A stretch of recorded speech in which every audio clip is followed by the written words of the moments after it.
Today I'm skimming the bestseller Crazy Love, Overwhelmed by a Relentless God by Francis Chan. And at the end of this video, I'm going to be sharing an example of what crazy love looks like. Really good example. So this book challenges us to take the Bible seriously and to become more than just lukewarm Christians. It answers the question, what does it really mean to follow Jesus? And how does the Bible call us to live our lives? Quote from the book, "The life that Jesus calls us to is absolute craziness to the world. To sacrifice your own comfort and welfare for another looks like madness to a safe, undisturbed world. God wants us to love others so much that we go to extremes to help them. I believe He wants us to be known for giving of our time, our money, and our abilities. Some people, even some at my church, have flat out said to me, 'You're crazy.' But I can't imagine devoting my life to a greater vision." So did you wake up this morning thinking today is just an average day?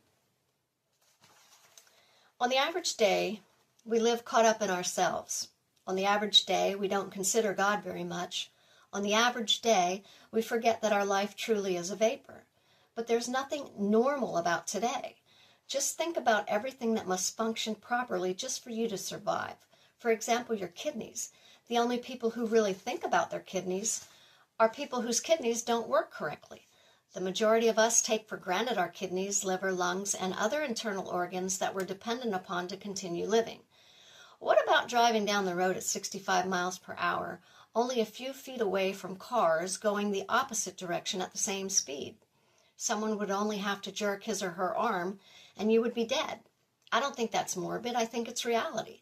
It's crazy that we think today is just a normal day to do whatever we want with.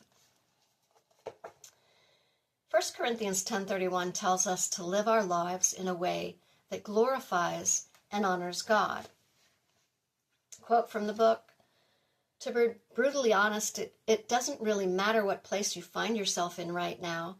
Your part is to bring Him glory, whether you're eating a sandwich on a lunch break, drinking coffee at 12:04 a.m. so you can stay awake to study, or watching your 4-month-old take a nap. The point of your life is to point to Him. Whatever you're doing, God wants to be glorified because this whole thing is His. It's His movie, His world. Your life is His gift. So even though God has given us this life, this brief scene in His movie, we still forget that we are not in control." So here's a humbling thought. I had to include this one. In about 50 years, give or take a couple of decades, no one will remember you. Everyone